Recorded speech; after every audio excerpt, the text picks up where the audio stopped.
அதே போல் குரு உங்கள் ராசிக்கு 12ஆம் இடத்தை பார்க்குறாரு. விரய செலவுகள் உண்டு.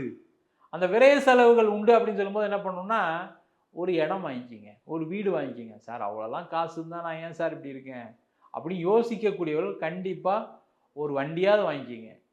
ரொம்ப இல்லை சார் அப்படின்னா ஒரு மொபைலாக வாங்கிக்கோங்க. இல்லைன்னா என்ன ஆகும்னா உடல் ரீதியான பாதிப்புகளை தேவையில்லாமல் கொடுக்கும். அதனால் தேவையில்லாத மருத்துவ செலவு கொடுக்கறதுக்கான வாய்ப்புகள் உண்டு. ரொம்ப கவனமாக இருங்க. அதே போல் உடல் பாதிப்பு இருக்கவும் ரெகுலராக செக்கப் பண்ணிக்கங்க. அது கொஞ்சம் செலவு பண்ணுங்கள், தப்பு இல்லை. ஏதாவது ரொம்ப காலமாக பிரச்சனை இருக்குது, ஒரு உடம்புக்கு வியாதிக்கு தீர்வே இல்லை சார், நான் அந்த டாக்டரை பார்த்தேன், இந்த டாக்டரை பார்த்தேன், எவ்வளோ முயற்சி பண்ணிட்டேன், ஒன்றும் நடக்கலைன்னு சொல்லக்கூடியவர் என்ன பண்ணணும்னா, இந்த காலகட்டத்தில் நல்ல ஒரு ட்ரீட்மெண்ட் எடுங்க. என்னெல்லாம் மேக்ஸிமம் டெஸ்ட் எடுக்க முடியுமோ, சிடி ஸ்கேனு, எம்ஆர்ஐ அதெல்லாம் எடுப்பதற்கான ஒரு சூழ்நிலைகளை ஏற்படுத்தி கொள்வது நல்லது. இல்லைனா கடைசியில் செலவும் பண்ணலை, கடைசியில் பெரிய செலவாக கொடுத்துருச்சு, எனக்கு கொஞ்சம் உடம்பு பாதிப்பு இருந்துகிட்டே இருந்தது, நான் தான் கவனிக்கல அப்படின்னு சொல்லக்கூடிய ஒரு சூழ்நிலாம் வரலாம்.